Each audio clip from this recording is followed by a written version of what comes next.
Bonjour, je vous lis un texte d'Évangile de Luc, chapitre 17, versets 11 à 19. Un texte qui devrait nous parler dans le fond du cœur. Je vous donne ma réflexion personnelle après.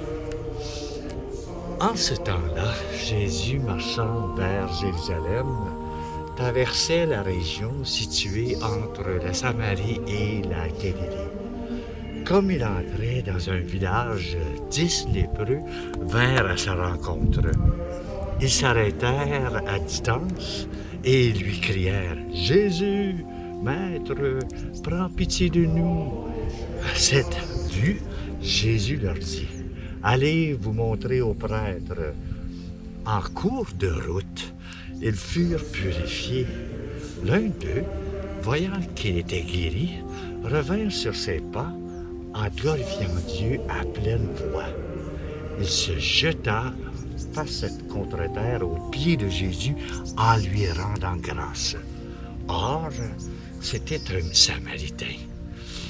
Alors Jésus prit la parole en disant « Tous les 10 n'ont-ils pas été purifiés? Les 9 autres, où sont-ils? » Il ne s'est trouvé parmi eux que cet étranger pour revenir sur ses pas et rendre gloire à Dieu. Jésus lui dit « Relève-toi et va, ta foi t'a sauvé. »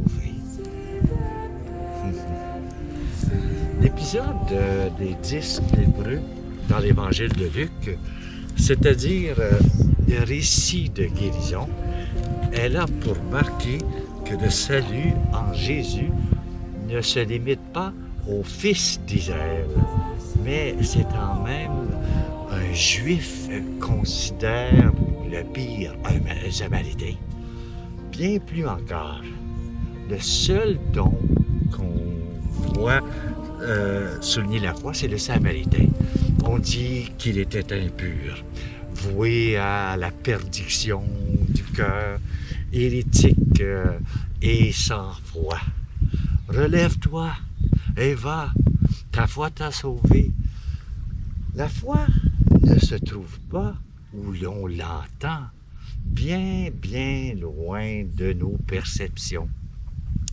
Il n'est pas très difficile de faire une actualisation de ces textes, ni de chercher bien loin de ce que nous pensons qu'ils n'ont pas la foi. Et de fait, c'est à l'entrée d'un village que Jésus l'entend, qu'on l'appelle « Jésus, Maître, prends pitié de nous ».